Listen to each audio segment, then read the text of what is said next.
In this bonus episode of Fictional Hangover, we talk about a slug circus, revolution and renaissance, garlic, Alicia Silverstone, and, most importantly, ultra bears, with Jason Latshaw, author of The Threat Below.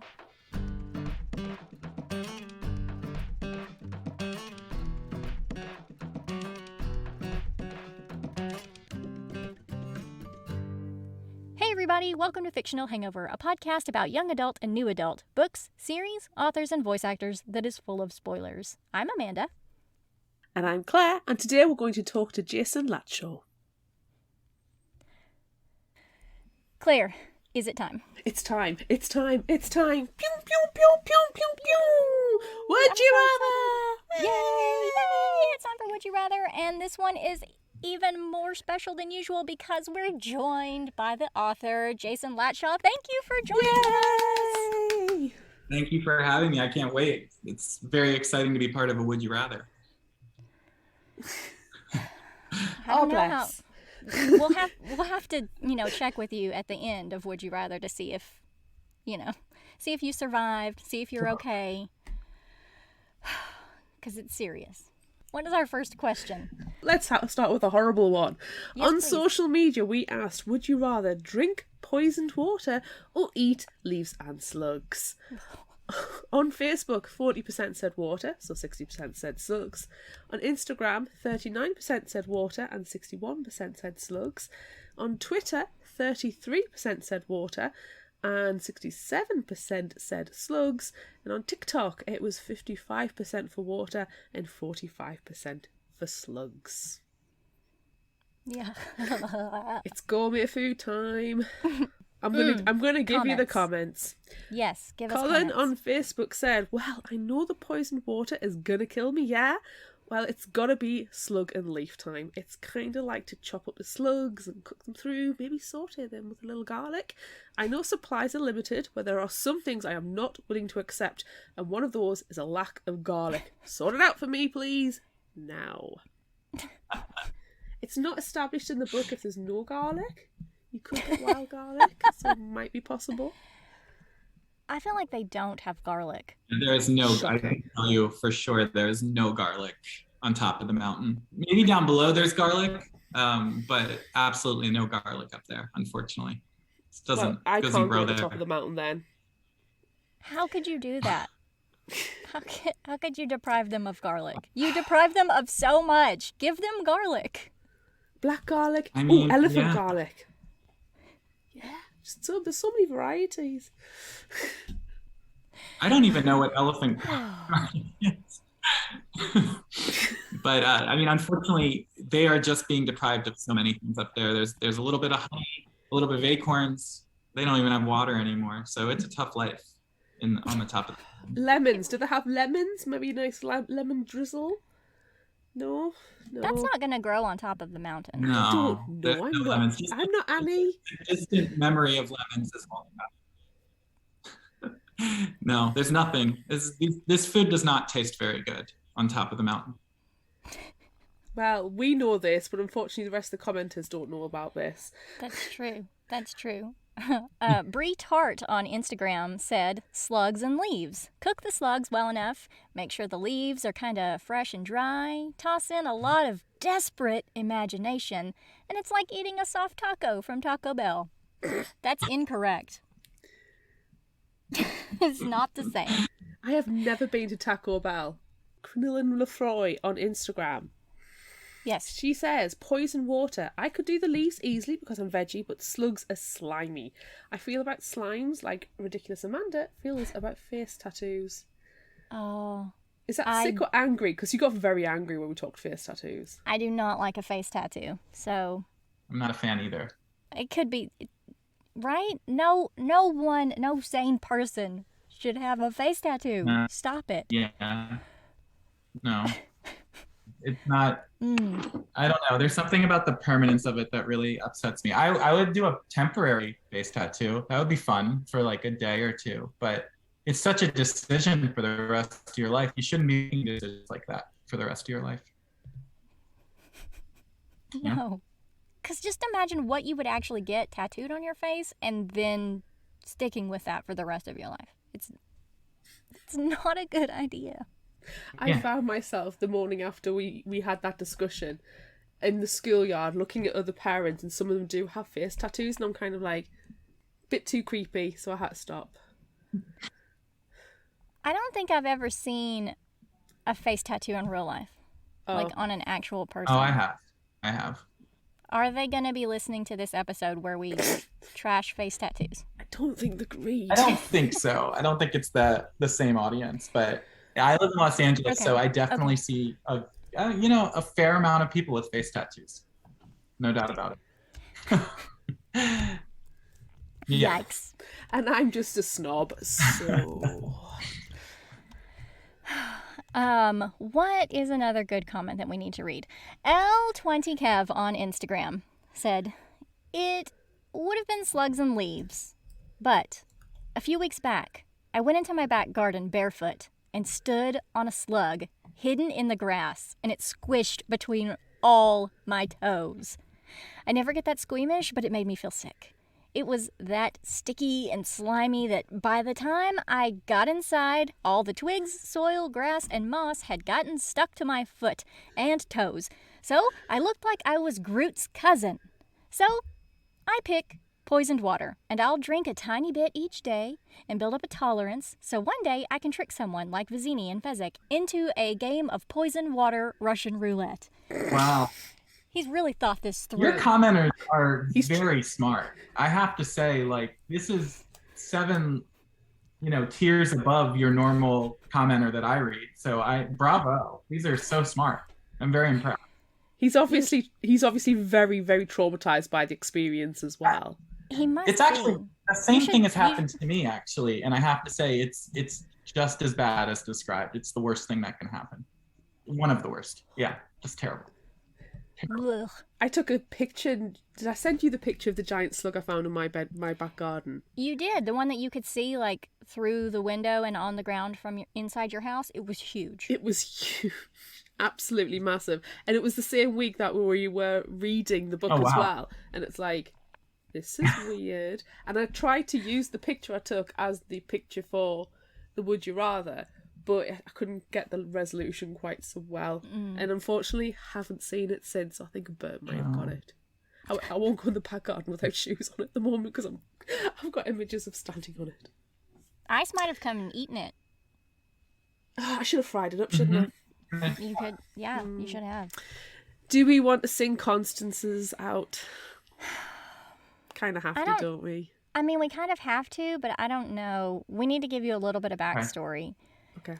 Several episodes ago, we challenged one of our listeners to only reply in song lyrics to our Would You Rathers.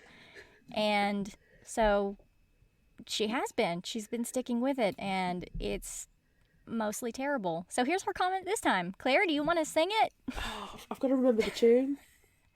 Constance Statement on TikTok says, with a taste on your lips, I'm gonna ride. You're toxic, I'm slipping under. With the taste of a poison paradise, I'm addicted to you. Hashtag free Britney. Wow. I don't, but I'm sorry for singing. I'm sorry. Though? I guess they're choosing water. I guess Constance is choosing water.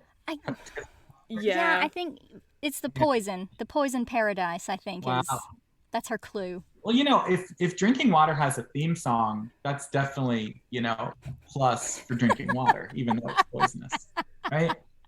The slug doesn't have a theme song. Maybe it could use one, but it does not have one so far. They'll probably be on Sesame Street. There's going to be, I bet there's a slug song on Sesame Street or something. There's gotta be. Yeah. Oh, and what's even great, okay, so those were all really fantastic comments from social media. However, I wrote this on the wall in my break room at the library that I work at, and got some really great comments from there as well. Namely, water is easy to down. Slugs would for sure make me gag. Yuck. Diarrhea for days afterwards through poisoned water. Just plug your nose and do it real quick like a shot. And then there's more slugs being like escargot and leaves being like salad, so it could be delicious. Lots of good comments. My favourite one was just texture issues. Yes, texture issues. They're definitely choosing the poisoned water because of slug texture issues. So great. I love working in a public library and making people read the things that we talk about on Fictional Hangover. So, anyway, yikes, our now it's answers. time. Now Can't it's wait. time. We're going to make you go first. Are you drinking poisoned water or are you eating slugs and leaves? Well, you know what's so funny is, obviously I wrote the story that this Would You Rather came out of, but I never thought of this as a Would You Rather.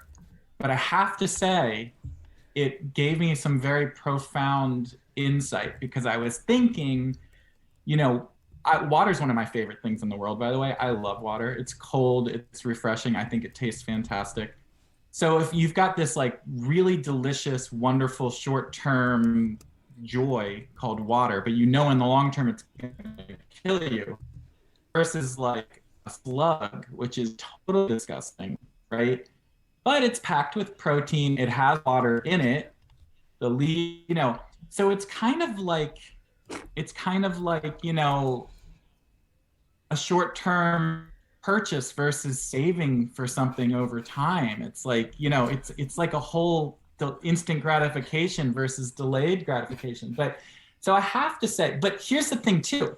I actually really like slugs on a personal level, which would also make killing and eating a slug really difficult because I used to collect slugs as pets when I was very young. And so it would make me very sad to kill a slug. I used to catch slugs, okay? Because I lived on my parents had like 30 acres and it was really special to me. I would go out and I would catch slugs and I would collect them. And the saddest thing in the world is I got it in my mind that I would be able to do a slug circus, kind of like train them to do tricks. And so I made these little ramps and I made these little and I tried. And the thing is about slugs is they don't do anything. You can't train them at all. They don't even move. And so this actually has a very sad ending because I was trying to show my older brother, who unfortunately growing up was a bit of a bully, my slug circus. And he was like, this is the stupidest thing in the world. Why would you do this? And I said, well, just give me time. I'm going to train them to do tricks and you're going to regret it. But then he poured salt on them. And he killed them. No. So this Would You Rather is actually delving into a lot of early trauma for me. But oh no. But I'm going to have to say, and actually the slugs in this Would You Rather, if you ever want to look them up, they're kind of, in my mind, they're based on the banana slugs in the Northern California area, which are actually like beautiful slugs. They're like this bright yellow and they're really cool looking and they're actually really special when you find one. Anyway. Oh wow, I've just Googled. Yeah, they're super cool. They're cool. They're bright yellow. They're awesome. Anyway, to all that being said, I would be tempted to say I would just fast for 30 days, but except for you can't really fast from water. That's not going to work. So I guess I'd eat the slug, but I wouldn't feel good about it. And I really wouldn't enjoy it at all on any level. It's my very long-winded answer, and I'm eating the slug like pretty much. That was a perfect answer. It was perfect. It is. It had fits history. right in. It had context. It had seasoning. It had it all. It had it all. Also, I have really sensitive tastes. I'm a really bad eater, so I don't even know how this would work, to be honest with you, because I feel like you have to commit to actually eat a slug. I'd probably swallow it whole, to be honest with you. That's what I would do. That's what I am. Yeah. I end up swallowing a lot of things whole. But normally you need water to swallow things whole, so that's a problem. But anyway, that's my answer. Slugs and leaves, very problematic eating that slug, but needed for survival, so I'll do it. Yeah. Ugh. I feel like I've been thinking about this one for nearly a week. What are you doing? I've toed and froed. I've gone back and forth.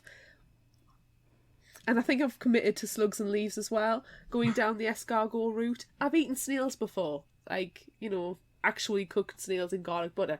Very delicious. Yeah. So, what's a slug? I mean, I know there's no garlic on this mountaintop, so I'm a little upset. Yeah. But maybe the leaves can be like ground up a little bit. You know, I can do something with it. You can be resourceful in nature. It's fine, because at least, you know, like you say, it's got the protein. It's the nourishment that you need. It is. It is. It's not the poison that I don't need. So yeah, slugs and leaves. Slugs and leaves. What You about guys are Amanda? nuts. I'm drinking the poisoned water. Look, Margin survived. She was fine.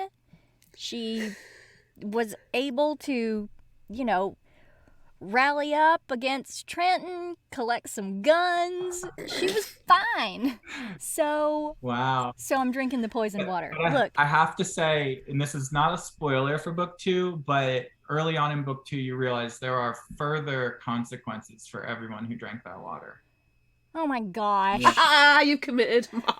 It's okay. It's fine. It's fine. Well, once you begin book 2, get back to us and say if you're still drinking that water. Oh my god, I feel like I'm definitely gonna regret my decision. I mean, I don't know. It's a lifestyle choice. We'll see. We'll see. Now, if you put it like that, that makes it sound much more intriguing. Once you see what it is, it'll make sense. Oh my god. Okay. Dang it. I know. Like, can we hurry up this conversation along so I can go and pick up book 2, please? Because I need to know what's gonna happen to me. It's important. Exactly. It's become personal. It is. It's personal now. Yeah, It is. absolutely. Okay. Next question. Okay. Would you rather be a cognate or a veritas? So, I mean, it's not really a spoiler to tell you that the distinction between cognate and veritas is completely like imaginary or imposed, right? Like they're not Yes. actually different kinds of people or anything like that. So I think as someone who more naturally lives in my head a little bit more than in my body and is working on that, I think that I'd probably rather think of myself as a really smart veritas. Veritas are like the physical, smart, strong people. I mean, it's physical and strong people, brave. Because also I think cognate, it's like, and Iceland goes through this, right? Where it's like, if everyone tells you since you're young that you're gifted and talented, and then when you're older, you don't really accomplish all that much, I think that's really crushing.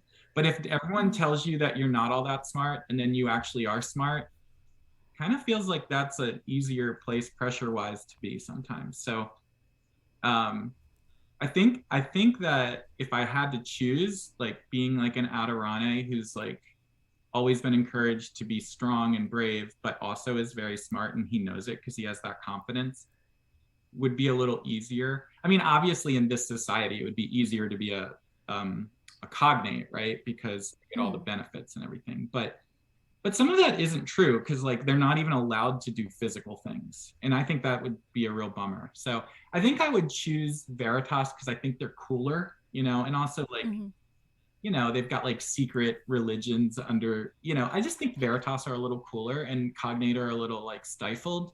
But I'm afraid that I'm a cognate, but I'd like to be a Veritas. That's my answer. Sorry that you're afraid that you're a cognate, but it's really cute that you said that. My answer was going to be very similar going with Adirane, because that scene where he's like, hey, you know what? I took the cognate test and I'm actually smarter than you, so back off. Like, I love that. Like, just rub it in her face. Yeah, and I love the like she was so not happy existential crisis that threw Iceland into, who never doubted that she was the smartest person in the room and now has to wonder about it.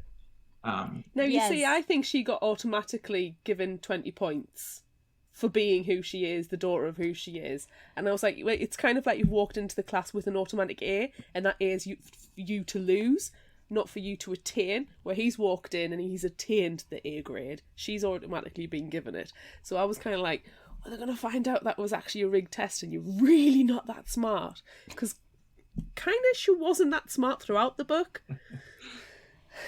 Yeah. No. See, I was thinking cognate, but because you've got access to all of that knowledge and those resources, and you can essentially order people around because it's a class system, and then start a rebellion, because who doesn't love a coup? I know, it's true.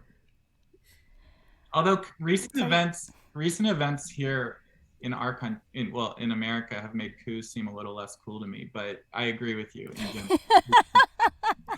Well, I mean, that is true. The timing of it and the people who tried to stage it were, what's the word? Dumb? Moronic? Oh my God. I have thoughts and feelings. Yeah. However, Okay, we don't need to talk about it, but I'm in the UK and I feel like Guy Fawkes had a plan. Just saying. I agree. Like the whole V for Vendetta thing is a whole lot cooler than anything that's happened in America in the last year. Yeah. Yeah, if that was to start up, I wouldn't be so opposed to it. But I'm different country. No. There were a lot more well dressed in, V for Vendetta and all of that stuff. It mattered. Then the better style teeth. choices matter greatly when it comes to If you're going to stage a coup, you've got to stage it looking fabulous. That's right. Right. Or else what's the purpose? Exactly. There's no purpose. But I'm definitely going to wear a horned furry hat if I can. I've got a lot of horns and a lot of cosplay stuff. No. Honestly, if they all had been wearing horns and like furry hats, I would have been down for that a lot more than what actually ended up happening, Yeah. Yeah. It could have been more exciting instead of just really, really sad. Exactly. But all that to say, yes, normally a coup is always cool. But we're in a fictional world here, so it's perfectly fine. Yeah. It's fine. We can get Jonathan Van Ness to come along and the Queer Eye guys. They'll dress us as cognates. And then we'll stage the coup, and we'll look fabulous doing so. Yeah. And there's some really handsome cloaks available. Oh my goodness. Yeah. Yeah. I would love to. You mix like a Renaissance with Revolution, and I'm there. Like a Renaissance fair and a Revolution. Yes. Pretty much my perfect day. We need to set that up. Yeah, exactly. I'm coming. Okay. I need to go to a Ren fair. Yeah, you do need to go to a Ren fair. Yeah. Okay, what's our next question? Would you rather explore the drowned city or an Apriori neighborhood? Oh my goodness. Well, for me, it's like I'm obsessed with the ocean. I'm obsessed with water. I'm obsessed with ruined places, which obviously the Apriori neighborhood is as well. But it's the drowned city for me. Like that place is so fascinating to me, and I would absolutely. Like shipwrecks and underwater ruins. It's just all very fascinating to me. And the fact that like there's parts of it still above the water that creatures are living in, I'm there for the rest of my life. Like I would love to be in the drowned city for sure. For sure. I'm the same. I think I got like an Atlantis feel from it. Yeah. And it felt like the type of place that no matter how much you explore, you're never going to see all of it, or you're going to always you'll walk the same street again and again and again, and you'll still see something new every single time. It was like, I don't know, I just felt like it was, like I say, Atlantis was like Greek and Roman underwater city of just ostentatiousness. Yeah. And I also love that there's so many different kind of elements shaping what it looks like.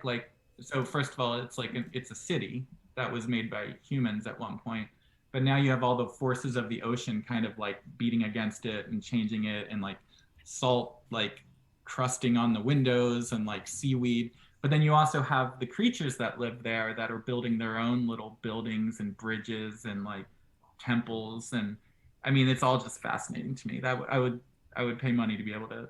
I would pay lots of money to be able to explore the drowned city for sure. And then the underwater world with all the sea life and everything. The whole thing is, wow, who made that place up? That person must really be a genius. I know. What a place. Well, that person must be really great. I don't know. I would love to be that guy's friend. I'd love to participate in a coup with that guy. That would be fun.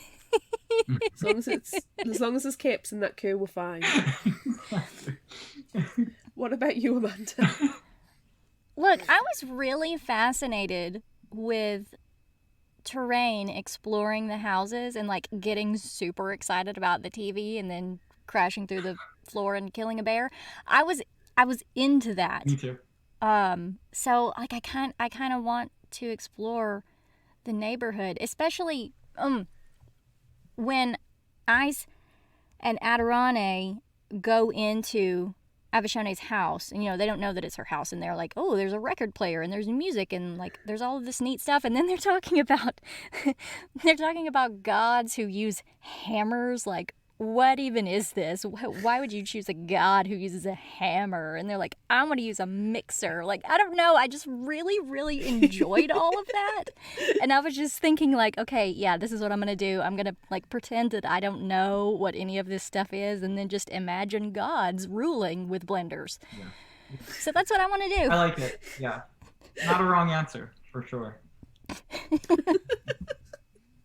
It's a little bit Ariel the Little Mermaid you went there with, like, I'm going to use this the fork for brushing But my don't hair. put me in the drowned city. Don't put me underwater. Because you know what, guys? There's really big sharks that live there. Huge mammoth sharks that have just been dominating the ocean for centuries. So yeah, Yeah. it's a real concern.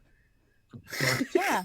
So I'm going to, even though there are bears in the neighborhood, Bears or sharks? I feel like bears this or is a sharks. would you rather that This we're is missing out this is a different would you rather question. Yeah. Bears or sharks? But if terrain's able to take care of the bear, however accidentally and fortunately, like terrain would not be able to kill one of those sharks. So I think you have to choose a shark. Or you have to choose a bear as what to fight against. You see, I think it'd probably be easier to take a shark down because you hit it on the nose and you push it backwards, it'll drown. A bear is a lot more dangerous. Yeah, it's true. And the bears there would be pretty mighty too, because they, the grizzlies that used to be in California were just like monsters. So Exactly. And this is definitely not an ultra bear we're fighting, which, oh my God, I can't wait to talk about ultra bears. Just so that's my favorite thing. That's my favorite thing about this book is the ultra bears. I love it so much. I love that you love the ultra bears because I do too. Yeah, absolutely. Oh my God, I love them. Okay, next question. Would you rather live on Mountaintop or down below? Yeah, so absolutely for me. So I'm fascinated by Mountaintop. I would love to explore it. I'd love to see it. Really, really would love to. But to live there, I would want to live down below. It feels so constrained at the top of Mountaintop. It feels so monochrome to me, kind of like not much water, it's just like a tough life, I think, up there, where down below is the world, and it's well, I mean, so you would definitely say it's a lot more dangerous down below because it is, but it's also much more alive. And so I think I would hope that I could survive there and thrive. Like, I'd want to be down below, no question, the way I feel about it. Look, that's where the garlic is. No, it's so true. That is where the garlic. That's what I'm picking. Yeah. That's what I'm picking based on the garlic. And the garlic alone. The mixers are there, The mixers. My mixer is there. Exactly. But yeah, down below, it's just I have definitely an inclination towards exploration. I'm not someone who wants to stay in one place, so I mean, really, you could say that the whole book in some ways is inspired by that because, I grew up in a very small community where it was like, it's dangerous out there. Everyone stay here, stay safe. And, that feeling of like jumping over the wall and seeing what's out there, seeing what's below the clouds is very intoxicating to me. So even though I know it is dangerous, but see, at the same time, like, even though it's dangerous, it's like Iceland wouldn't even know who she truly is if she didn't do that. So deep themes going on here, but yeah, going down below for sure. Okay. Yeah. Thing is, though, I mean, Iceland's different. She's come from the mountaintop to down below. But if you grow up and down below, you are aware of the dangers, and it's like taught. The dangers are in fact part of your culture and heritage that you learn to deal with them, you learn to live with them, you adapt around them. Whereas on the mountaintop, you haven't adapted at all. You've closeted yourself in. Yeah. And is that necessarily a good thing? I would say that it's probably not. Yeah. Mixes, garlic, and adventure. The Holy Yeah, Trinity. Yeah. And not poisoned water. Holy Trinity. Also, could you imagine, like, having lived down below and, you know, you've aspired for your entire life, your entire very long life, to get to Mountaintop, and then you get up there and you're like, damn. Yeah. Okay, never I mind. know, so true. Mountaintop feels like the type of place where you have to take your shoes off before you're allowed in. And, you know, there's coasters everywhere to make sure that your cup doesn't leave a ring. You know, it almost like it's a show home. The sofas are covered in plastic. Yes. You're not allowed to be comfortable there at all. No, not at all. There's so much that's for sure, and it's like, no, this is our good china. These are our good tea towels. We don't use those. I love it. And the toilet rolls, not that they would have toilet rolls, but they would have like covers over them, you know, to decorate them. Yeah. Yeah, it's very proper there. Yes. You can't even sing. You're not allowed to sing. And look, I can't sing very well, but I don't want to not be able to. Oh, I was driving around today and piping out those tunes with the window open on the car, and I cannot sing a tune, as we have demonstrated. Thank you, Constance. Britney Spears. But I'll still do it. Yeah. Yeah. No, I mean, for me, the idea of a society outlawing singing is that's one of the worst things probably that they can do. I know. You know, and physical touch, and you know, it's basically, as I see it, Mountaintop is really trying to separate itself out from anything that's like remotely animalistic about being a human, you know. And so absolutely, but a lot of the fun things about being human are some of the more physical, you know, those are some. They're making people so unhuman, though. They're taking all the stuff to make you like define humanity, but they're taking everything out and then creating something new, and that's not what humans are. You've got to have that impulsiveness and that creativity in that mess. Yeah, absolutely, I agree with you. And yeah, I mean, it's interesting when you do read the second book, you see that all of those decisions that Mountaintop made early on that make them who they are now were all kind of born out of a very specific heartache and regret. So you'll see. But it makes their life is like not really completely worth living in some ways, I would say, because of it. Okay, so is this over so I can go start book 2? Wait, no, it's not. We still have lots more to go. One more. No, we've got way more questions to go. Oh, we're here for a while. We are. Last would you rather? Would you rather be Crothis or Unagwin? So this is such a good question, because at first I thought, obviously Unagwin, right? I thought that at first. But then I thought, you know, kind of with what you were just saying, like imagine you grow up your whole life just wanting to get to this place that you think is paradise with a person that you think loves you. And then you get there and it's just not what you thought it would be. And that person's not even there. That's a lot of heartache. Like, I think the Onegwin life is really painful. And the Crothis life is like, they've accepted that they don't have a God that cares for them or a heaven to go to. But because of that, they can kind of like spread out and live life on its terms. So it's a little difficult, I think. I think it's hard to choose between, like, do you have the hope and the faith that there is something better and that there is a love that you can aspire to, and you kind of are energized by that, but then when you get there, it's gone. It's not what you thought it was. Although in some ways it is, whatever, with you still have Iceland, which is what it is. Or are you going to be a Crothis, where you get to kind of be God of your own destiny? I actually don't know if there's a great answer to that. I feel like that's one of the like human essential like struggles of being human. Like you have to solve that in your life almost all the time. But I mean, I was raised in a very religious community, and I haven't even though I've kind of like wrestled with that my entire life and I'm not part of that community anymore, I haven't completely walked away from it either. So I think I'm partial to, I haven't completely walked away from the idea of faith. I think I'm a little partial to Omathis and the Onegwin, but There's a part of me that would really enjoy just being a Crothis and just living that life. Oh boy, I'm really not even answering your question. I think I'm going to pick Oneglen, but it's not an easy one, obviously, as I have demonstrated. See, now, based on your answer, I'm being Crothis because they have their own stuff going on, and Amp, you know, he gets like really violently betrayed there at the end with the canisters of poison, but yikes! You put it so nicely, right? Like, you know, he's they made it up there, and he's being soothed, and he realizes, oh, you know, maybe it's not so bad, and then they're all poisoned. So I think like he was a good leader to his people, as violent as they might have been, and you know what they were doing, but they had families. Mm-hmm. They grew, they learned to poison people. They did. They did.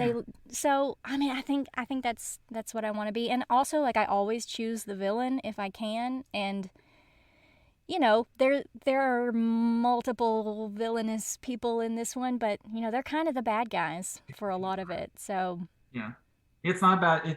And so you're gonna really enjoy the second book. I'll just tell you that. Like, I can. I mean, answers. I'm already excited. Yeah, so really it's just getting better every time. Book. I love Paris, and like, I have so much sympathy for that guy. So, yeah, and you're not making the wrong decision for sure. Thanks. Good. I feel validated. Yeah, I was gonna say you feel better. You were just waiting for that proclamation, so I felt like I had to make it. Didn't want to make it wait any longer. You know. Thank you. Yeah. Thanks. I needed it. For sure. Someone has finally validated my need to be a villain. I mean, villains are almost always the more interesting character.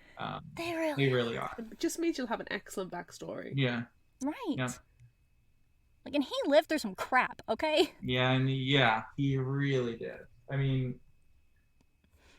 Paris, and no, I'm excited about you. I'm excited to talk to you after you've read the second book, because you learn more about what he's been through, and you learn more about what he's going to go through, and it's just like Paris is such a sympathetic character. I love the guy. Yeah. Okay, good. I'm glad I chose what I chose. Yeah, me too. Get ready for me to like message you on all social media, like, oh my god, I just got to this page and this is happening. So just get ready for it. I'm ready for it. Can't wait. Now that you're part of our family, that's what you get. Yeah, well, that's infinite stalking. We message each other on social media all the time, so I'll fit right in. Okay, good. Good. Claire, what are you doing here? Same as you. I'm okay.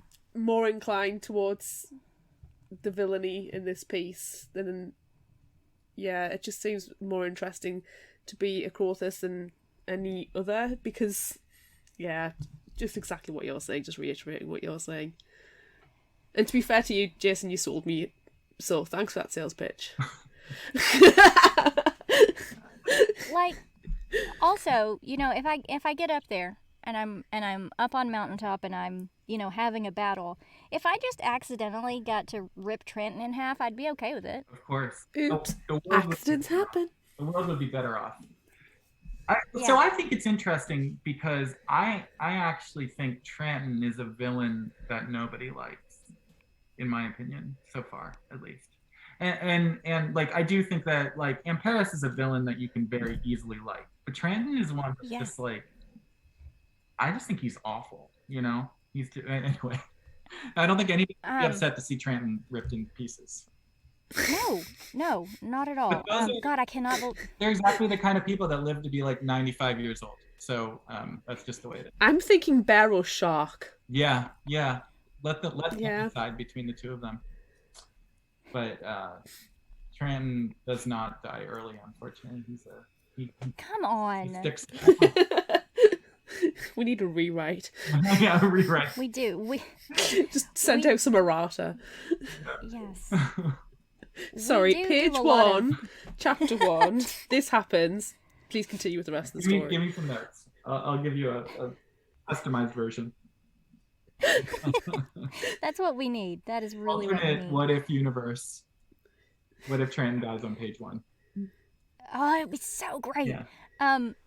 Okay, so this is totally like probably completely wrong, but Trenton really gave me what's the guy? What's the like the smarmy gross guy from Desolation of Smog? The guy who's like trying to sneak away with the women. What is his name? It's like Lick Splittle or some. Who's that? That's Trenton in my head. That is who I imagine No, the whole time. He's I've just gone like to some. Lord of the Rings, not the Hobbit. No, he's just like some sleazy, gross guy who just oozes out of the corners and tries to undermine people. That's him. Grimy That's him in my Wormtongue? head. Grimy Wormtongue is also another. Wormtongue Ooh, is... yeah, that's fine too. Yeah. I mean, in my mind, Cranton is just like a completely self-interested adult who convinces himself he's never wrong and everyone else, he's just one of those people that you meet. Like, actually, Trenton for me is based more on people that I know, but people that like never take responsibility, and they're kind of maddening to even talk about because the more you talk to them, you're like, wait, am I the crazy one here? No, you're not doing the right thing. So No, you're actually awful. Yeah, but like he can almost convince you like, oh, maybe I'm making all this up in my head. And that's like kind of the thing he does with Iceland, where he's just like always trying to like make her feel like, no, what are you even talking about? There's nothing wrong here. And she knows that there is. And he's just, I feel like he starts in a place of kind of weak, even though but then he tastes some amount of power and it becomes intoxicating to him. So he tries to grow it. But I don't really like, and this isn't, I don't feel like this is a flaw in the writing or anything, but I don't like Trenton at all. And I feel like I have enough villains, quote unquote villains, that I do really like.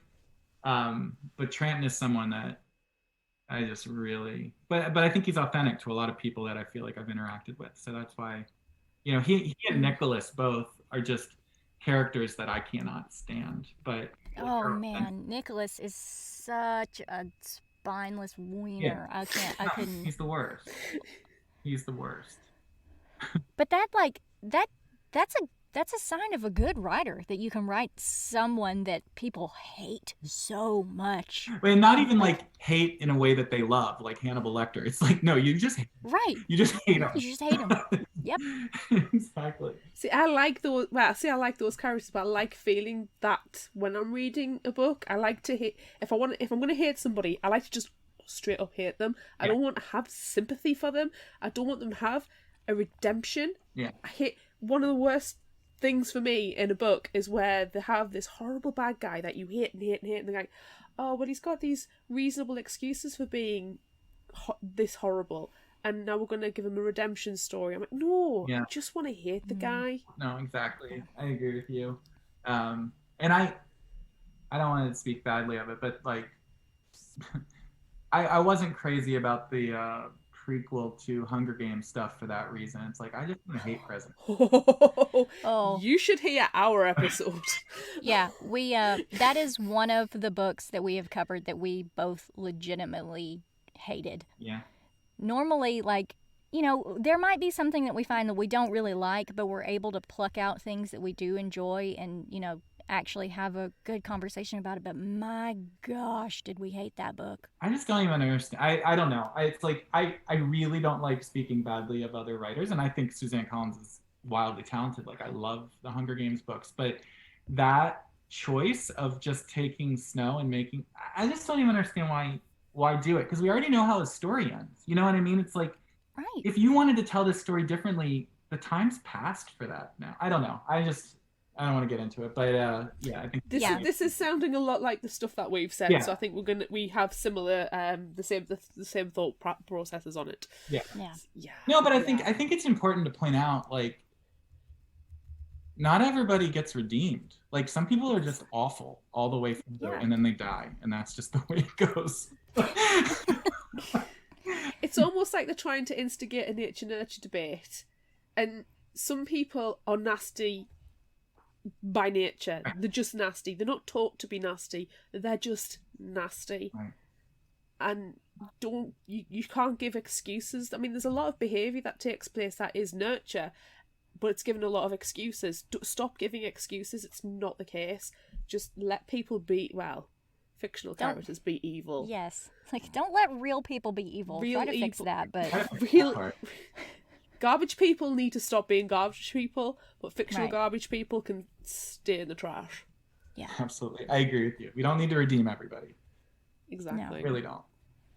It's like not every book needs a romance either. That's the... Ooh. Hot take on that one. Every book doesn't need a what? A romance. I was talking to somebody once and they were saying, what's the worst trope? I was like, shoehorned romance, because not every book needs a romance. Yeah. Oh, yeah. See, I thought you said, because you cut out, I didn't get to hear what you said. And so I thought you said what I always say is that not every book has to have a happy ending. Oh, God, no. Which is also I like true. miserable endings as well. Yes. Everybody dies. Oh. Yeah.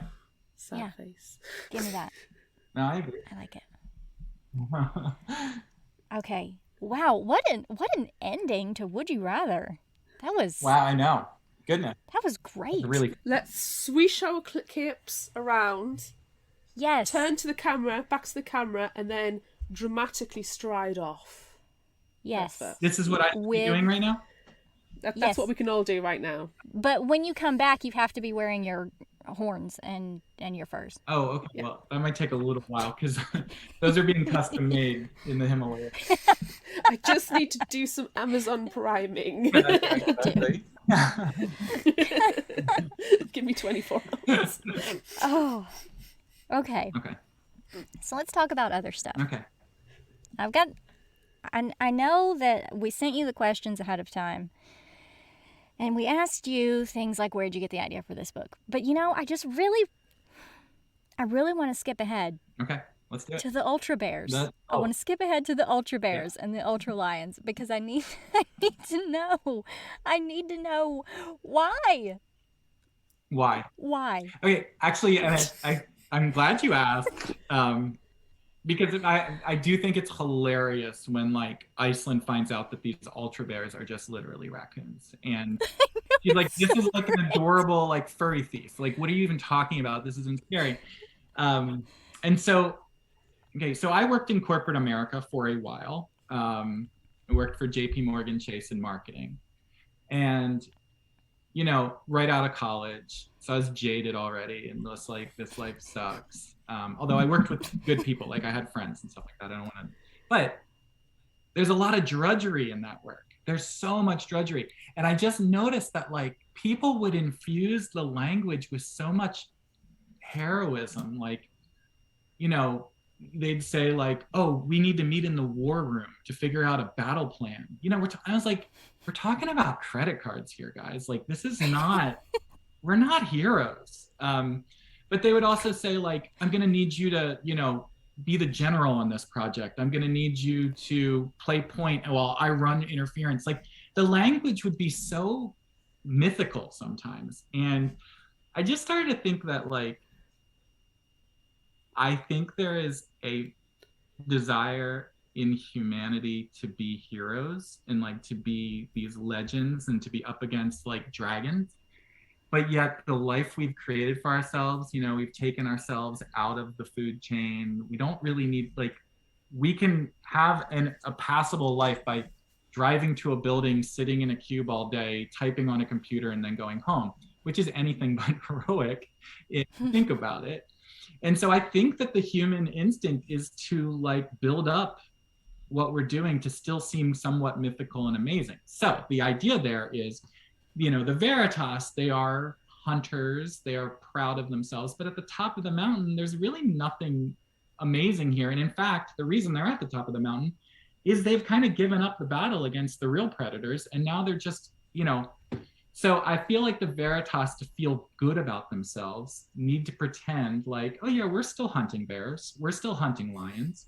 And it's like, no, they're raccoons and they're bobcats, like, they would definitely, if when they see lizards, they would call them ultra dragons. And so, oh yes, yeah, that's an ultra dragon for sure.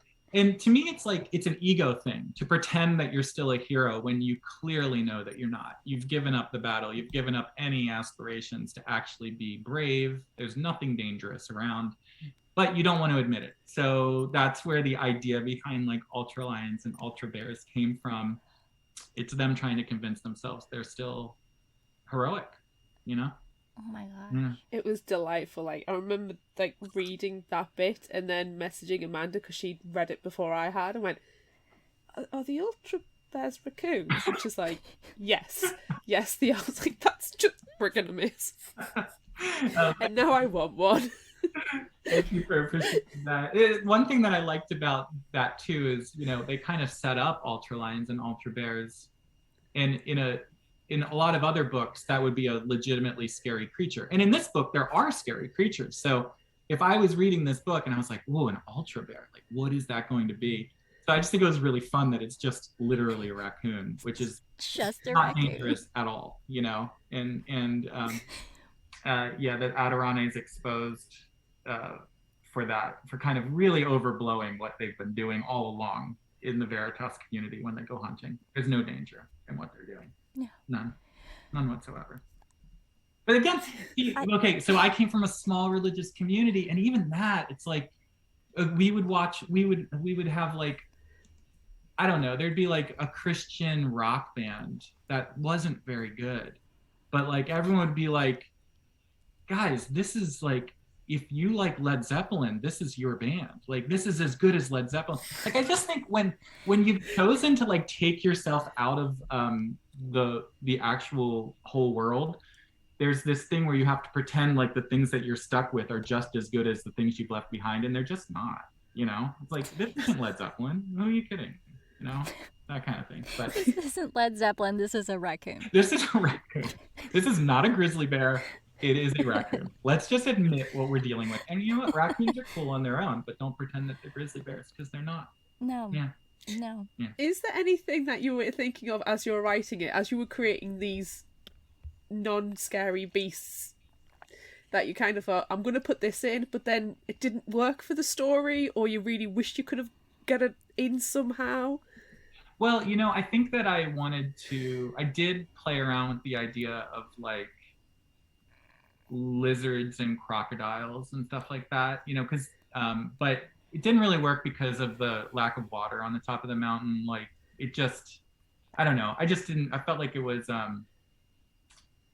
too much, but so I did want to play around with like lizards and dragons and stuff, but I also didn't want to say dragons necessarily, because this world is supposed to be really grounded in like our world, you know, and in our world we don't necessarily think there are dragons around too. So it was really supposed to be like things that we would contend with, and you know, mountain lions. So I live in California, and mountain lions and bears, they're around. So that would be something that they might still be talking about in 300 years. Yeah. So yeah, I don't know. And also, like, I was thinking it's kind of fun because sometimes when like a laptop is really small, they'll call it like an ultra laptop. So it is like, ultra can be something that's really small. So in marketing and stuff. So I thought, oh, it kind of fits. And I don't know. I just have thoughts like that all the time. Like, wouldn't it be funny if people were bragging about killing a bear and they actually just killed a raccoon? I just have weird thoughts like that all the time. So I'll build a whole society around. If the Mountaintop were like, you know, creative enough and imaginative enough to have songs around in the mead hall, imagine the stories they would tell of defeating the ultra bear. Exactly. You know, a horde of them, you know. Yeah. Well, to be fair, I've seen those pictures on the internet of all of the raccoons at night with the glowy eyes, and they are creepy. They are. So a lot of them together. But you could just kick them and they would go away. Yeah. Just gently shoo them and they will leave. Gently shoo them. Exactly. Yeah. Imagine what they would think though if they'd, like, you know, gone down below and then gone into a museum and seen a skeleton of a Tyrannosaurus Rex or something. They'd be like, "You think that's an ultra beast? Check this out." Yes. No, exactly. Yeah. I just love them so much. Um, Thank yeah, just like you need applause No, thank you. for the Ultra Bears. Maybe that'll be an offshoot series of books, just Ultra Bears, just You need. I can see the comics. You It'd need have to to do be it. comics. yeah, absolutely. Saturday morning cartoons, it'd be really good. But it could be Okay. from the Ultra Bears' perspective. And they're like, should we go up the mountain? Should we go and freak them out of the mountain? Yeah. From an Ultra Bear's perspective, it's a pretty terrifying world if there's a bunch of humans just like out to kill you all the time. It'd be pretty. That's true. I'd watch it. That'd be great. It's like that a house on the neighborhood that's creepy. That's a creepy haunted house. Except the Ultra Bears are going to go knock on the mountains, the mountaintop, and like, hello, we're the Ultra Bears, and just to make everybody go screaming. But so this is what the Ultra Bears quest would be. They'd find out like, oh my goodness, they'd have to go down below themselves and get a grizzly bear to come back with them and fight the humans. That's what the Ultra Bears quest would have to be. Like Wearing capes, looking fabulous, staging the coup. Yeah, there's another coup. Yeah, there's another coup. I'm siding with the Ultra Bears. This town has so many coups going on at one time that it can't even keep up with them all. Yeah, but once the So Ultra Bears great. are instilled as the High Council, The true leaders. as the true leaders, Leaders of Mountaintop are the Ultra Bears. it's fine. I think we've got this week's fan fiction. I like it. If anybody wants to write that, I would read it and approve it. Oh, We're gonna crying make this thinking canon. It's so good. For sure. Okay. Thank you for like, quenching my thirst with the Ultra Bears. Like I really needed to happen. I really needed to know, and now I feel satisfied. Awesome. Yeah. Well, So now we should talk about other stuff. Okay. Like, is this like a fictional place, or did you have a real, like, a city that we're familiar with in your mind when you wrote it? Yeah. So I'm not incredibly strict about it. So like if someone's like, actually, this is blah, blah, blah, I don't want to have to deal with that. But in my mind, yes, it's all Mountaintop is a mountain called Mount Baldy here near Los Angeles. The Drowned City is Los Angeles. Yeah, this is Southern California. This is the West Coast of North America. The second book takes place in the desert, so it's more like the Vegas, Mojave area, or a lot of it's in the desert. So yeah, in my mind, so I used to live in Pennsylvania. I moved out here to California. I found the mountains to be very, like, I'm still just wowed by them, very exotic in some ways. And so, and also like, I never once, when I lived in Pennsylvania, thought about where water was coming from or if there was ever a chance there wouldn't be water. But in California, like, people think about it and talk about it all the time. And whenever I'm here and I see like a pond or a stream or a river, I'm like, where's that water coming from? Because you have to really wonder about it here. And in Pennsylvania, it's like, I grew up near a stream that I loved, and I was like, of course there's a stream. I never even thought where water comes from and stuff like that. So yeah, to answer your question, it is very clearly in my mind, like California, like when they dive under the water in the Drowned City and go into this Coliseum to find the masks, like that's the USC Coliseum that USC football plays in. Like, I just did have this general kind of mind map of it, but in this world, like, actually not because of climate change, you'll find out in the second book, but just because of some other things that happen, the coast is flooded, like all the way past LA. Like LA is the Drowned City, so LA is pretty far out into the ocean. And so yeah, for sure, it's definitely based on a real place. And also, to give you a little hint of what's happening later in the series, this is what's going on in North America. What's going on in Europe and China and Africa during all this time? There's some stuff to be discovered there as well. That's not in book 2, but that'll happen the book that I'm working on right now is kind of a story based in that time period, but it's in China, or in what's going on in China. And then books 3 and 4 of this series will be more about those different factions having to mix and clash. That's really interesting, because while you're reading the book, you don't ever think there's any other part of the world. You just think there's this mountaintop and this down below. It wasn't really until the sections where you found out what the threat below is, the creation of them, which was excellent. I absolutely adored that like flashback scene. It's one of my favourite scenes in the entire book, and if we had an entire book that was just that, I'd have been very satisfied. I got Major Planet of the Apes feels from it, if I'm honest. Like, as I was listening to it, I felt like it was almost from Caesar's perspective. Yeah. That's how I understood like the evolution. That's how my brain worked for it. That was like, you know, equating it to that. And I never thought once, I was like, hang on, this is obviously set on Earth. It's set like now almost, you know, it's contemporary to me. And I didn't think, well, if this is contemporary to me and this is set, and I got California feels from it, probably because I read your bio and found out you were living in California, so I placed it there. And I never thought there was like the rest of the world, almost that it was all underwater and there was just this mountaintop left and just this wasteland dystopia, and this was the only bits of civilization. I never considered that. I suppose you never do when you're talking about dystopian futures, that there's other parts of the world and other things going on, and there could be major conflicts.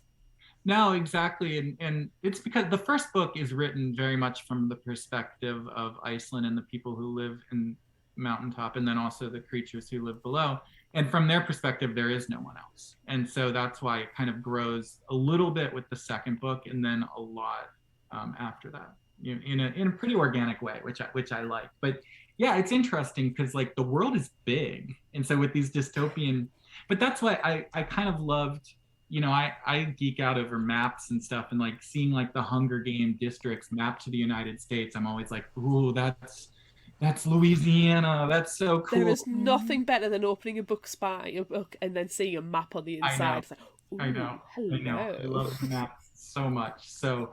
I have a really fun time with it. I'm really excited that you asked the question, and I just think it's really cool.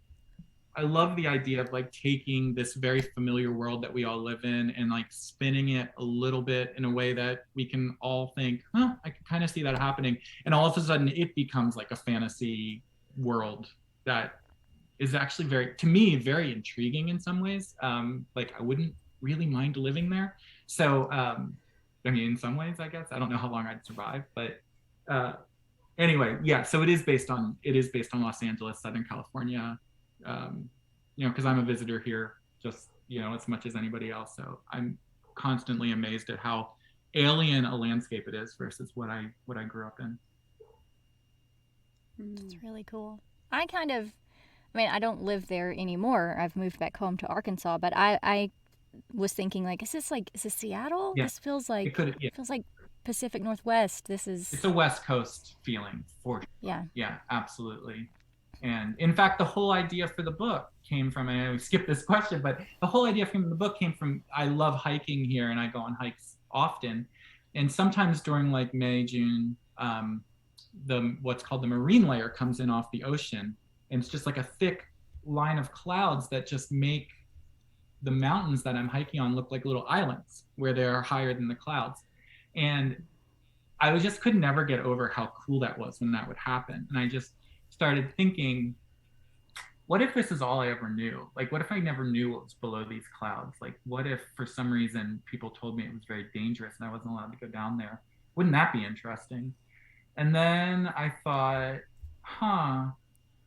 what if, I was like, that's kind of like Mount Olympus. Like, what if the people down below would look up at the mountain and just be like, our gods live there? So then I was like, what if we were the gods living up here and we were afraid of the people down below? So that's kind of where that whole story, the idea for the story, and even like, I guess that's a pretty major spoiler, but even like the major twist on the whole thing of how this world was created, came from, was just the thought of, wouldn't it be interesting if I always lived up here, I wasn't allowed down there, and I was a god? And I thought that was interesting. So the world came out of that idea.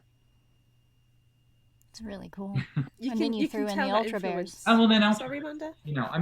Of course Ultra Bears had to make an appearance. You don't get Ultra Bears in Greek mythology.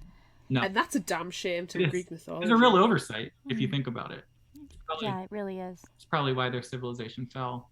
They needed to focus on the ultra bears earlier. It really did. Oh man. You know, I just had a really good idea for what I want to do for my cosplay for this one if I get a chance to cosplay this one, and it's not I kind of want to dress up as Thor, but like a different Thor with the mixer or a blender. Wow, you know, that would be that's what I want to be. It would be such a deep cut that I would really appreciate it so much. I'm gonna have to figure something out with that. I'm pretty sure it needs to happen. You know, I've worked with an artist to I don't know if you've seen any of this, but I worked with an artist to actually like kind of develop what Iceland's wardrobe would look like, Adirane's wardrobe. I should send you pictures. I think you would dig it. But I have not done anything with the blender yet, so I need to work on that. Yeah, can you please share that with me? Yeah, for sure. I need this. Yeah. Actually, I like the clothing that they wear so much that I just wish it existed in real life and I would wear it. I would absolutely wear it. No doubt about it. Yeah. I need that. Yeah. Okay. I'll send you. Thanks. I appreciate it. Okay. Yikes. What other works inspire you? Well, I mean, so it's interesting that you mentioned like Planet of the Apes. Like I love a Planet of the Apes theme. I like one of my very favorite books, and this is probably not a surprise, is Frankenstein. I just absolutely love that book when I first read it and continue to read it, like revisit it every once in a while. Love that. I grew up reading a lot of like C.S. Lewis and Tolkien and just these books that were set in these other magnificent worlds that I just wanted to visit so badly. And even like, you know, like I just think one of the best, I think the biggest gift that a book can give someone is it introduces you to a different world, but also to a different like inner world. So I love how you just meet these characters and you get to kind of live inside of them and get their perspective. And I just think it's a really great way of expanding your own perspective, you know? So like a book like The Kite Runner, which was about Afghanistan, like that book just like amazed me because I didn't know anything about that culture or, you know, and I just felt like, oh, what a gift that now I know what it's like to grow up as a boy in Afghanistan. Like it so I love that author, and I can't remember his name right now, but I love him and like all of his books. Like, so, I mean, I've read I think for the most part, what I really love is a new world that shows some amount of thought. Like the book that I'm reading right now is called The Stone Gods, and it's based like, I don't know, 150 years in the future, and they found another planet capable of supporting life. And our planet is like pretty much used up.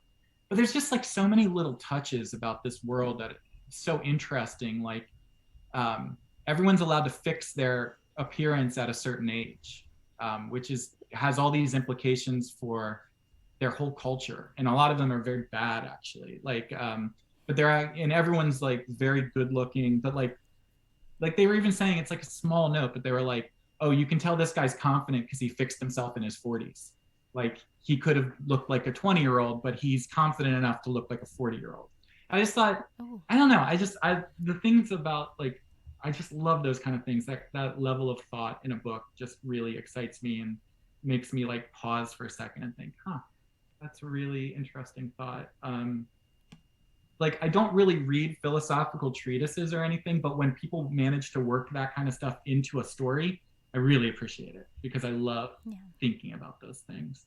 But I would say that definitely like, even when I was very young, I read this book called My Father's Dragon. I don't know if you ever read those books, but they're for kids, but it was like this kid finds out that his dad had a dragon when he was little in another like magical land, and then gets to go to the magical land. Like there's something so appealing to that about me, that any book that like promises a different world or a mythical beast that's real, I'm totally in. I just love it so much, you know? Yeah. Just love it. And the Hunger Games. I mean, like all these books are good. I'll read literary fiction too. Like I'll read just about everything. But I think what I'm best at writing is some of these things that very early on just impressed me so much, with like that like call from over the horizon of like, oh, what's around the corner? What's living over there? What what's going on over there? That's very interesting. Yeah. So. I like the fact that you've obviously got this absolute love and adoration for these mythical creatures, and this made up world, and just this magical narrative. But then yours is so grounded in reality. So it's like, but it's the twist. You're twisting the reality. Obviously, Ultra Bear's off to one side, but just taking reality and just giving it that slight little manipulation, that slight little change, because that's kind of almost like, it's almost like when you're reading a horror book, the scariest horrors, the ones where it's set in your own home, and you can imagine the real world, you can imagine it like that, but there's those little twists that make it uncomfortable. Exactly. And that's where yours has come from. It's grounded in reality, but it's uncomfortable reality. Yeah, absolutely. Well, it's interesting because I feel like, I mean, like, so you probably very predictably, like, I love the idea of like Bigfoot or Loch Ness Monster and all those like cryptozoology. I just love that. And I want all of those things to exist and thrive and be very healthy in this world. But like, it's funny because if you think about like a Bigfoot, like we see gorillas all the time and we're like, oh, cool, gorillas are awesome. But like, how different is a Bigfoot than a gorilla really? Not that different probably. And if we knew that Bigfoot existed, we'd kind of just incorporate it into our world and just be like moving on. Like, oh yeah, Bigfoot exists. It's like a primate, kind of like a human, kind of like a gorilla. And so I think that it's really fun to create these worlds where it's like, it's plausible enough that you're like, yeah, that could exist. And I actually think it helps develop in me this wonder of like, be appreciative of what you have. Like we actually do have a really wondrous world. Like it's almost, in some ways, it's like, it's as beautiful as some of these fantasy worlds that we're making up. If you really accept it and appreciate what we have. I think there's this tendency to kind of take for granted what we have and want what we don't have. But actually what we have is so amazing. Like, so I think it's funny because I've had people talk about the description of Down Below making them wish that they would go there, and part of me was like, well, other than the Crothis and the Onegwin and the ruined cities, like Down Below is kind of the world that we live in. Like, but I'm glad that got through, because that's kind of the joy of moving here from Pennsylvania and being in this mountainous area. That's the joy I feel sometimes. I'm like, this place is so beautiful. Like I want people to understand that. So yeah, I agree with you. Like, it's just twisting it just enough. It's very familiar, but there's a little bit of a difference, and you're like, oh wow, that really changes everything. Yeah. To me, it really felt like very, not quite like high fantasy, but it felt very fantasy. And then you're like, oh my God, no! There are skyscrapers and mixers and blenders. Not to keep mentioning the mixers and blenders, but like, no, this is where we are. So then it's like, oh my God, no, it's a dystopia society, and they've created monsters. The military created monsters, and now they're like, oh well, these monsters aren't good enough for us, so go ahead and kill them, okay? And you're like, what? No, what is all of this? Like, I thought this was fantasy. I know. It's real. It's real. Yeah, some people are like, this could happen. I was like, well, I hope not. I hope it doesn't, but yikes. You do feel like, oh, maybe it could happen. So yeah, I enjoy that. I enjoy playing in that world where it feels very fantasy, but it's also like, it has its grounds in the world that we live in now. So I enjoy that a lot. I enjoy looking back on from their perspective, looking back on the world that we live in now, and just being like, again, like the commentary on religion, like they had a god with a hammer. Like, what's the big deal about a hammer? Like, who cares? Yeah. Or even like one of those downstairs. Yeah. But even Iceland, when she's seeing the world that, that Sean Brathius lived in, was like they were gods and they didn't realize it. Like, I think that's fun to think about, like, all the technology that we have and we take for granted all the time. They really do seem like miracles to someone without that technology. Yeah. Ooh, when they come upon the record player and they're like, that's recorded music? This is a thing? Like, is there a full orchestra in there? Right. Like, Yeah. no. Who ever heard of such a thing? And now to us, it's just like, yeah, well, I mean, I can stream all the music that I want to. What's the big deal? But you're like, no, I'm sorry, Iceland, there's not a full orchestra in that tiny cabin. I know. Like, Yeah. That's neat. It's neat to think of it It's that way. it's so fun to think about it. I agree. I love it.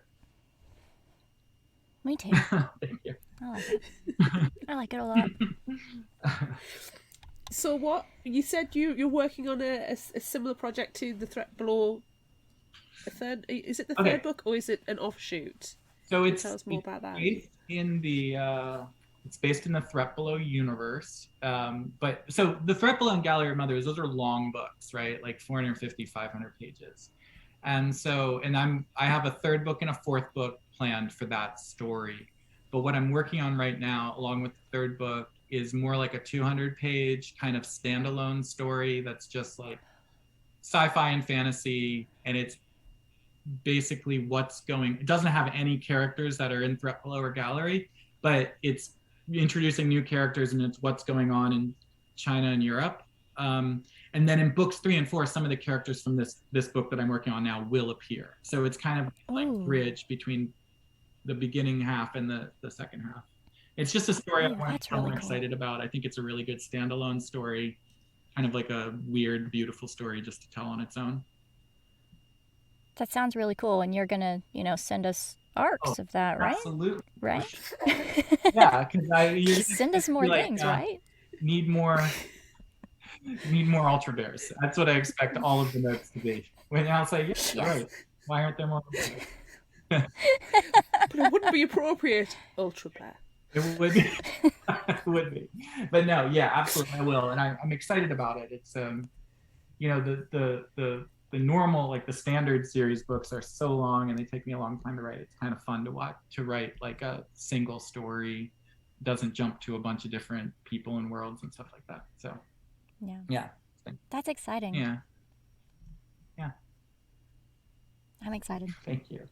I mean, goodness, thank you so much. I appreciate the feedback. It's so much of writing is sitting by yourself in a room, hopefully if things are going well, enjoying what you're writing. But it's like, part of the reason why you do, a huge part of the reason why you do this is so other people can get involved in that world and appreciate it. So I am so grateful for your feedback. It's really gratifying.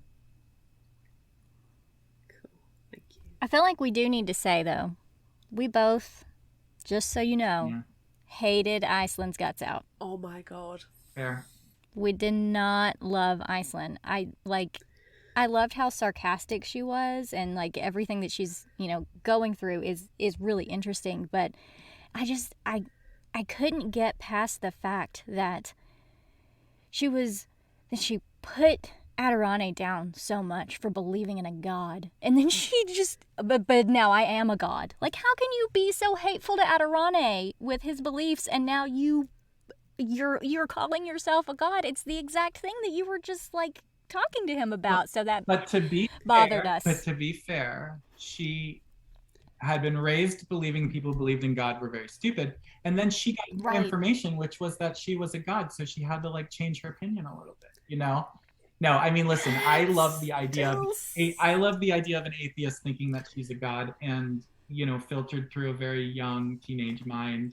But I get, a lot of people are very aggravated by Iceland. I happen to love her, but I get the aggravation. And I would also say, see what you think as the books develop. Like this is a starting point. It's a starting point. And she's a very privileged person who's never had any of her beliefs challenged her entire life. So she comes off as very arrogant and condescending because she is, She needs a slap.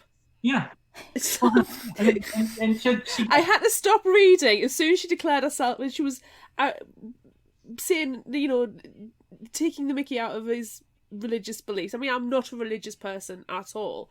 But if you want to believe, that's fine. But I'm not.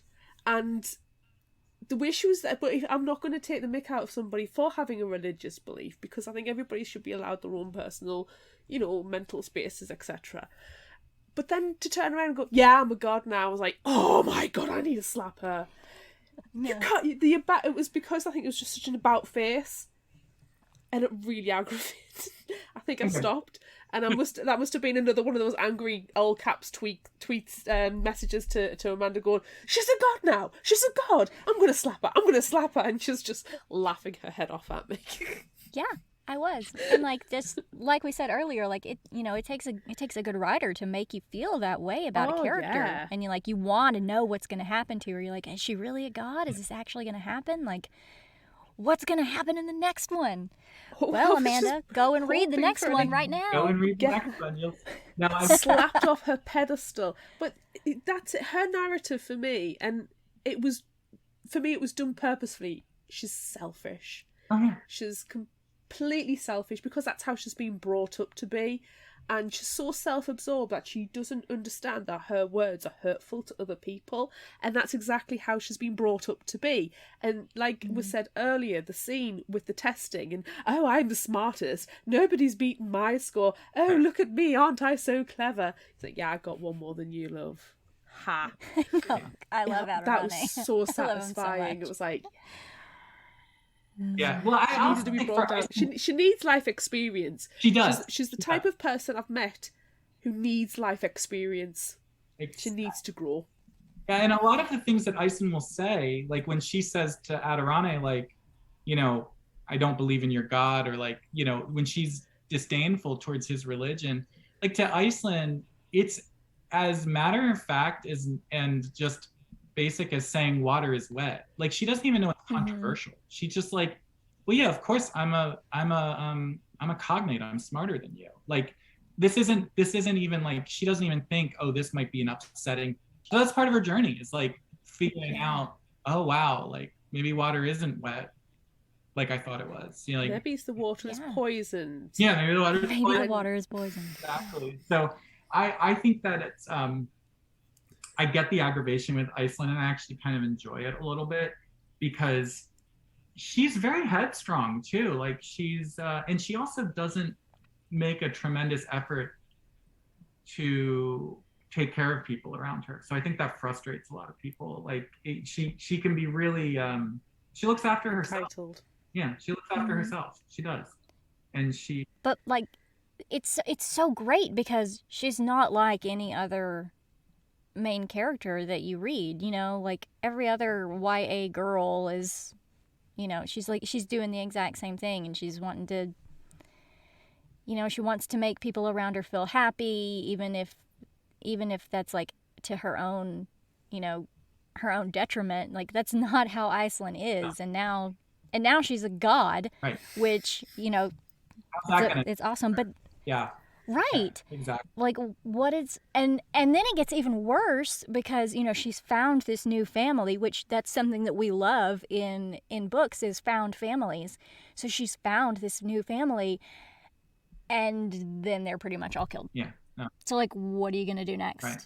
Yeah. Yikes. No, exactly. So and in the course of her found family being killed, she's estranged from her other family.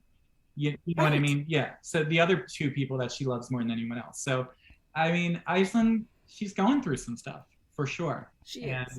Yeah. And she has a lot to explore and a lot to learn. And I think she does. I think in the second book, even more so, she develops more.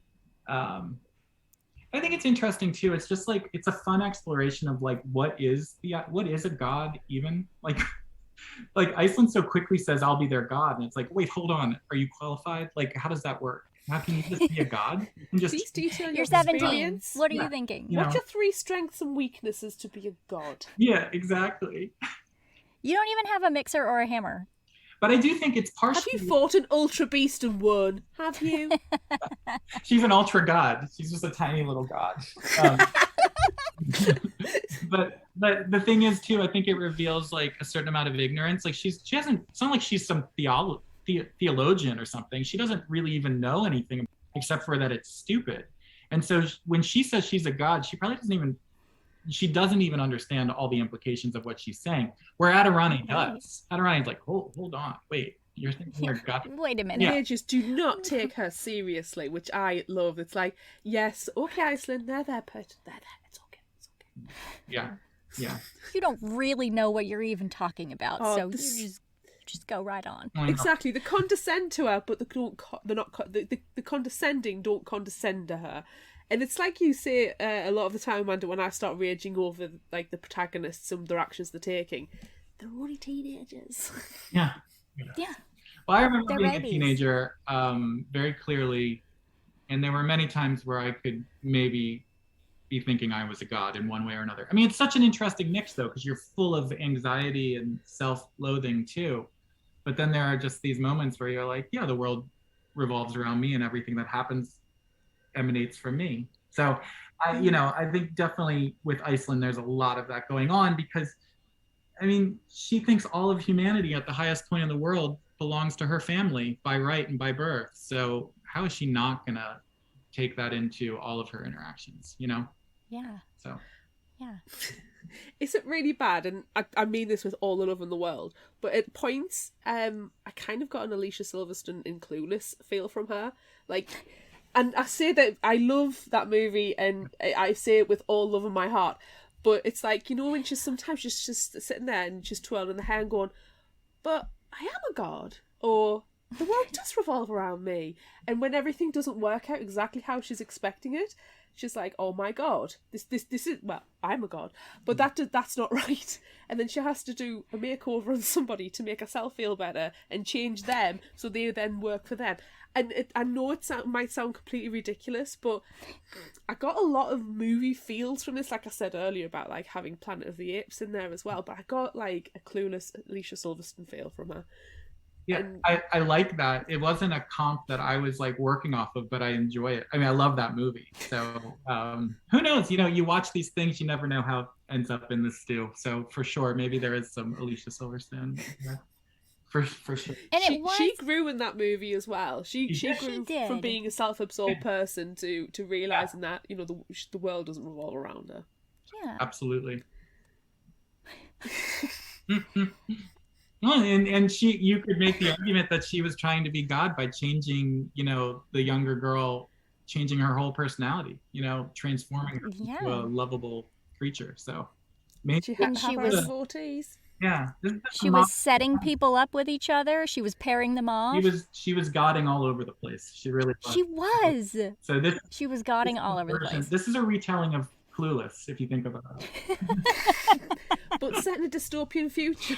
Yeah. With raccoons. With massive amounts of water and ultra bears. Yeah. Oh my gosh. I really feel like that's a perfect ending. I agree. To our interview. It wraps everything up so nicely. Thank you so much. Mic drop, indeed. So fun. You both are amazing to talk about anything with. So I really appreciate that you chose to talk to me about my book. I really love this. Thanks for joining us. We really Yes. really like talking to authors, especially when you get to talk about ridiculous things and they just go along with it. So Some of those conversations. and they write it into their future books. No, again, thank you so much. It's been really fun. So tell us the very last thing that we always ask everyone is tell us where we can find you so our listeners can track you down and stalk you like we will. Sure. So I'm on Instagram at Jason Seth Latshaw. That's where my biggest interaction goes on. I'm on Facebook, but I don't really do much there, so I'm not even going to bother saying it. You can search for me if you want to, but it's not a big deal. And then my website. Oh gosh, what is my website? Oh my goodness, that's embarrassing. It's jlatshaw.com. How simple is that? Oh. Yeah, that's a very simple website. My books can most easily be found on Amazon. Please give me reviews, good ones. If you want to give a bad review, just kind of email it to me privately. You don't need to publish that. Don't tell you about it at all. No, It's I fine. mean, yeah, ideally. But the reviews are really nice. To get reviews on Amazon, it's like impossible. I have so many people tell me they tried to publish a review on Amazon, it didn't show up, so I understand, but Yeah, and interact with me. I love to talk to people about the books. I love to hear people's ideas and share my thoughts. So yeah, definitely reach out. It's fun. Awesome. Thank you so much. Awesome. This has been great. Perfect. Yeah, thanks Thank so much you. for Really joining us appreciate too. your We time. appreciate you. Okay, thank you.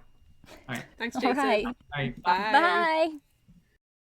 So that's it for this bonus episode of Fictional Hangover. I'm Amanda. And I'm Claire. Join us next time as we discuss The Indigo Spell by Rochelle Mead. Look out for our Would You Rather polls on social media. Don't forget about our book club and monthly challenges on Facebook. Be sure to visit our shop on Redbubble at fictionalhangover.redbubble.com for all your favorite Fictional Hangover themed merchandise. And become a patron of ours on Patreon at patreon.com/fictionalhangover. Until next time, remember, the only cure for a fictional hangover is another book.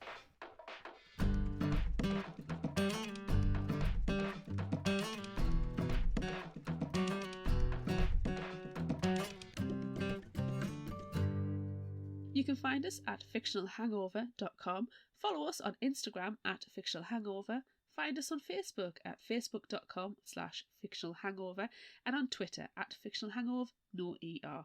If you like this episode, check out our others and rate, review, and subscribe so you don't miss out. And finally, special thanks to Liz Emerson for our music. You can find her on Facebook and Patreon. Thanks for listening.